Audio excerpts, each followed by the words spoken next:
Merci de votre fidélité à Télésud et bienvenue dans cette édition de l'Entretien du jour. Nous sommes en pleine élection législative, c'est du 10 au 17 juin.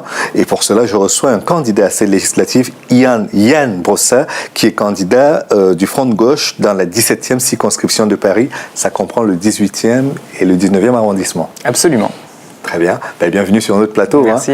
Je vous ai remarqué parce que vous aviez une campagne sur le décapage de la peau dans le 18e. C'est un problème de fond dans la zone? Absolument. C'est un sujet sur lequel j'ai été sollicité par Isabelle Mananga qui a mené tout un combat sur les risques liés aux produits éclaircissants. Et effectivement, dans le 18e arrondissement, on a beaucoup de ces produits qui sont vendus, en particulier à Château-Rouge. Et Paris est la première ville où, d'ailleurs, à mon initiative, une campagne de prévention a été menée pour alerter sur les dangers de ces produits éclaircissants. Il y a évidemment le travail de la police qui fait de la répression contre les revendeurs de ces produits dangereux, mais on a surtout besoin, à mon sens, de faire de la prévention pour limiter la demande en matière de produits éclaircissants dangereux. Et comment la ville de Paris s'y prend actuellement pour décourager ou pour prévenir sur la question? Il y a eu donc une grande campagne de prévention qui a été menée avec des plaquettes qui ont été distribuées à plusieurs milliers d'exemplaires. Il y a aussi une volonté de mieux former les dermatos, les médecins, pour qu'ils puissent mieux connaître ce problème. Parce qu'une des difficultés qu'on a, c'est qu'on a assez peu de dermatos qui sont spécialistes de ce sujet. Donc on a vraiment essayé de mener un travail de fond et je pense qu'il faudra le poursuivre au niveau national parce que le problème se pose à Paris, en particulier dans le 18e arrondissement, mais bien au-delà sur l'ensemble du territoire national. D'accord. Votre circonscription est très sulfureuse. Quand on regarde la géographie, vous avez le ministre Auvergne, je crois, qui est dans votre zone, ancien ministre de l'Intérieur, mais on ne peut pas dire que c'est une zone qui est si apaisée que ça. En tout cas, moi, c'est un quartier que j'aime beaucoup. C'est La Chapelle, la Goutte d'Or et un bout du 19e arrondissement. C'est-à-dire que c'est sans doute la circonscription la plus populaire et la plus métissée de Paris. Et c'est une circonscription dont moi je suis très fier parce qu'il y a évidemment des difficultés sociales dans cette circonscription, mais on a surtout beaucoup d'habitants qui aiment leur quartier, qui se battent, qui sont souvent investis dans le mouvement associatif. Et je crois qu'on peut être fier de ce quartier-là. C'est d'ailleurs l'un des quartiers de Paris qui a donné son plus faible score à Marine Le Pen, ce qui, moi, me fait plutôt plaisir. Très bien. Maintenant, pour entrer dans le fond, quels sont les grands thèmes de campagne sur lesquels vous allez proposer des projets, proposer du rêve à vos militants, pas que du rêve d'ailleurs. Mais... Moi, je crois que le premier sujet aujourd'hui pour les Français, c'est la question du partage des richesses. C'est le constat qu'on fait tous les jours, qu'on a une petite minorité qui a beaucoup d'argent et puis de l'autre, beaucoup de gens qui ont des difficultés sociales terribles, notamment en matière de logement. Moi, je le vois comme élu, je tiens une permanence toutes les semaines, je suis frappé par ces difficultés-là. Donc la question, c'est comment on partage et comment on fait en sorte qu'on puisse tous vivre dignement. Vous savez, par exemple, à la Goutte d'Or, le revenu moyen est 2 fois plus faible que la moyenne parisienne. Et ça doit nous alerter. Donc c'est la raison pour laquelle le Front de gauche se bat par exemple pour l'augmentation du SMIC, pour l'augmentation des salaires, qui à notre avis doit être l'une des mesures urgentes pour permettre aux gens de vivre dignement de leur travail. Au Front de gauche, vous pensiez qu'un SMIC à 1 700 €, c'est possible? Vous le pensez toujours? Je le pense tout à fait. Évidemment que ça supposera par exemple pour les petites et moyennes entreprises des adaptations, notamment en matière de cotisation sociale. Il faudra s'y adapter, mais je pense véritablement qu'on a besoin d'augmenter les salaires dans ce pays. C'est d'ailleurs une forme de tabou. Plus personne aujourd'hui n'ose dire clairement qu'il faut augmenter les salaires. Eh bien nous, avec Jean-Luc Mélenchon, avec le Front de gauche, on le dit et je crois que c'est une vraie nécessité. Et puis il faut aussi le savoir, c'est bon économiquement d'augmenter les salaires parce que quand on augmente les salaires, on augmente la consommation et donc on relance la machine économique. Donc moi je crois que c'est une vraie priorité aujourd'hui pour notre pays. C'est bon économiquement, mais quand on a les caisses vides, qu'est-ce qu'on fait? Quand on a les poches vides, quand le pays a les poches vides? Mais l'État a aujourd'hui effectivement les poches vides parce que on a réduit les impôts des plus riches du temps de Nicolas Sarkozy. Mais le SMIC, ça pèse d'abord sur les entreprises. Or, on a un certain nombre d'entreprises qui aujourd'hui ont beaucoup d'argent, font des bénéfices records et pourraient tout à fait assumer une augmentation du SMIC. Pour les autres, je le répète, il faudra trouver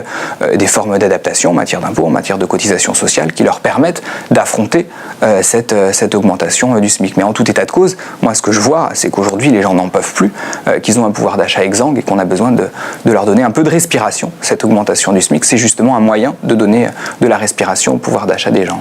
D'accord. Il y a eu, sous les années Jospin, la gauche plurielle. L'Assemblée nationale arrive. Le président Hollande a besoin d'une grande majorité. Est-ce que vous allez l'aider à constituer cette majorité ou c'est pas à l'ordre du jour?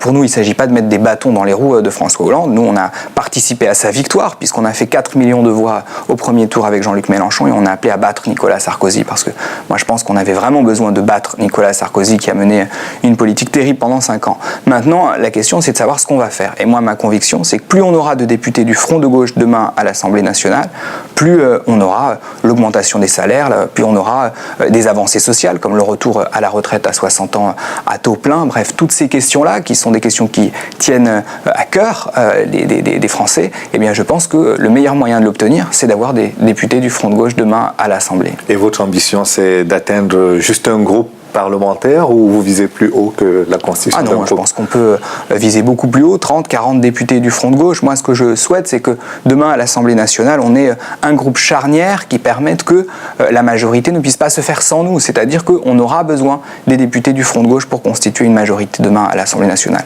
Et puis moi, mon ambition dans la circonscription où je suis candidat, c'est évidemment d'être élu. Voilà, c'est évidemment d'être élu et de faire en sorte que dans ce quartier-là, comme dans tout Paris, ça change et qu'on ait des avancées concrètes pour les gens. Le slogan de campagne de François Hollande, c'était « Le changement, c'est maintenant ». Et qu'est-ce qui va changer concrètement dans la vie des Parisiens de la 17e circonscription? D'abord, moi, je pense que la priorité, c'est le logement dans une ville comme Paris, où on a des loyers qui explosent. Et donc, la priorité pour nous, c'est une loi qui permette le blocage des loyers dans le parc privé. Parce qu'on sait qu'aujourd'hui, par exemple, au cours des 10 dernières années, à Paris, les loyers ont doublé. Et donc, ça fait que ça pèse très lourdement sur le pouvoir d'achat des Parisiens. Il y en a un certain nombre qui sont obligés de partir parce qu'ils ne peuvent plus affronter des loyers aussi élevés. Et donc la priorité, c'est une loi pour bloquer les loyers, pour en finir avec la spéculation immobilière. C'est ça que je porterai demain à l'Assemblée si je suis élu. D'accord. Et maintenant, sur la question des discriminations, vous disiez que c'est la circonscription de Paris où il y a eu le moins de résultats pour Marine Le Pen, mais ça ne signifie pas qu'il n'y a pas de problème. Absolument pas, mais je crois que ça montre que quand on vit ensemble, quand on côtoie des gens de toutes les origines, eh ben ça se passe bien. Parce qu'on voit que, par exemple, dans un quartier comme celui-là, il y a 10 ans, le Front National faisait 15%, et aujourd'hui, le Front National fait moitié moins. Donc ça montre que vivre ensemble, faire cohabiter des gens d'origines différentes, ça peut fonctionner. Et je crois que de ce point de vue-là, le 18e, la Goutte d'Or, en est plutôt un bon exemple. Mais est-ce qu'il n'y a pas une forme de ghettoisation aussi dans le 18e? Quand on regarde, par exemple, Châteauroux, ou Château d'Eau, enfin on ne va pas citer tous les quartiers, mais de temps à autre on se rend compte qu'il y a quand même des points de convergence où s'agglomèrent certaines communautés. Si, vous avez raison. Je pense aussi qu'on a une forme de ghettoisation sociale, pas seulement ethnique mais sociale. Et un des problèmes à Paris, c'est par exemple de mieux équilibrer le logement social à l'échelle de la capitale, de ne pas systématiquement faire toujours le logement social dans les mêmes quartiers. Et donc un des combats que moi je mène, puisque je suis élu au Conseil de Paris, élu du Front de gauche, c'est de faire en sorte qu'on fasse aussi du logement social à l'ouest, c'est-à-dire dans le 16e arrondissement ou dans le centre, dans les arrondissements centraux où on en a très très peu aujourd'hui. Vous savez, on a plus de 20% de logements sociaux dans le 18e arrondissement et on en a 1% dans le 7e. Donc je pense que justement, une des priorités, c'est de rééquilibrer la place du logement social pour éviter le phénomène de ghettoisation dont vous venez de parler. D'accord. Et avec votre colistière, quelles sont les autres ambitions? Comment elle s'appelle déjà, votre colistière? Danielle Obono, et elle est effectivement candidate avec moi sur cette circonscription et on mène toute cette campagne ensemble avec beaucoup de plaisir d'ailleurs. Ça veut dire que vous êtes aussi sur le thème de la parité? Absolument, mais vous savez, nous, on fait même mieux que la parité au Front de gauche, puisque sur 18 candidats à Paris, on a 13 femmes. Voilà, moi je fais partie des 5 hommes titulaires, j'étais rescapé, mais en tout cas, on fait mieux que la parité. Vous voyez, ça change de l'UMP. D'accord, très bien. Et maintenant, pour les premiers pas du gouvernement, qu'est-ce que vous en pensez? La liste du gouvernement a été constituée, il y a une parité parfaite entre hommes et femmes, des engagements sur le plan de la conduite, sur le plan déontologique ont été pris. Vous saluez cela comment? Bon, moi, je pense que ça, ce sont plutôt de bonnes choses, et qu'en l'occurrence, ces choix-là, moi, je les partage totalement. Je pense effectivement qu'on attend des élus qu'ils soient exemplaires. On n'attend pas des élus qu'ils se servent, mais qu'ils servent la population qu'ils sont chargés de représenter. En tout cas, moi, c'est la règle que je me fixe. Je vous donne un exemple, la question du cumul des mandats. Moi, je trouve ça absurde que dans ce pays, on puisse cumuler les mandats, être député, être maire, être conseiller général. Moi, je suis favorable à ce qu'on limite le cumul des mandats. Je le dis d'autant plus que je suis candidat face à quelqu'un qui cumule les mandats depuis très longtemps, Daniel Vaillant, qui, vous le savez, est à la fois député, maire, et là sollicite son 6e mandat de député. Voilà, moi, je crois qu'on ne peut plus faire de la politique comme ça et qu'on a besoin de renouveau en matière de politique. Le changement, c'est aussi ça. Très bien. Et maintenant, s'il y avait des thèmes sur lesquels vous auriez pu vous entendre avec le Parti socialiste, et malheureusement, c'est pas le cas, enfin malheureusement ou heureusement, ça dépend de l'angle sous lequel on se trouve, mais est-ce qu'il y a des points sur lesquels vous auriez pu infléchir votre politique pour vous allier avec le Parti socialiste lors de ces législatives? En tout cas, moi je suis convaincu d'une chose, c'est que plus on aura de députés à l'Assemblée nationale, plus le Parti socialiste sera obligé de tenir compte de ce qu'on dit. Je vous ai parlé de l'exemple du SMIC à 1 700 €, de l'augmentation des salaires, de la retraite à 60 ans à taux plein, mais on pourra avoir d'autres sujets. Par exemple, est-ce que dans ce pays, on accepte qu'on ait des gens qui gagnent des millions et qui ne contribuent pas à la solidarité nationale comme ils le devraient? Nous, on est favorable, Jean-Luc Mélenchon l'a dit pendant la campagne, à un salaire maximum. C'est-à-dire que dans une même entreprise, on ne puisse pas avoir d'écart de salaire de plus de 1 à 20.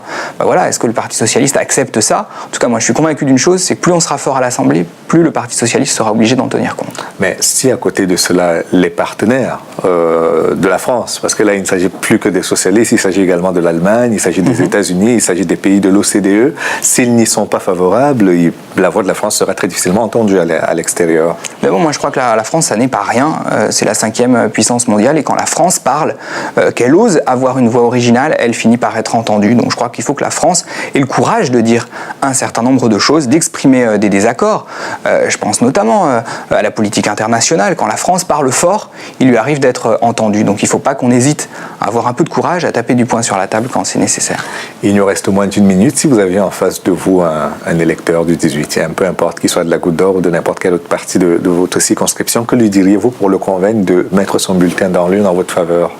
Je lui dis que de toute façon, dans une circonscription comme celle-là, il y aura un député de gauche, puisque chez nous, François Hollande a fait plus de 72% des voix, et que je pense être celui qui est le plus à même de le défendre à l'Assemblée nationale, parce que j'ai mené toute une série de combats au Conseil de Paris, et que demain, j'ai envie de poursuivre ces combats à l'Assemblée pour le représenter au mieux.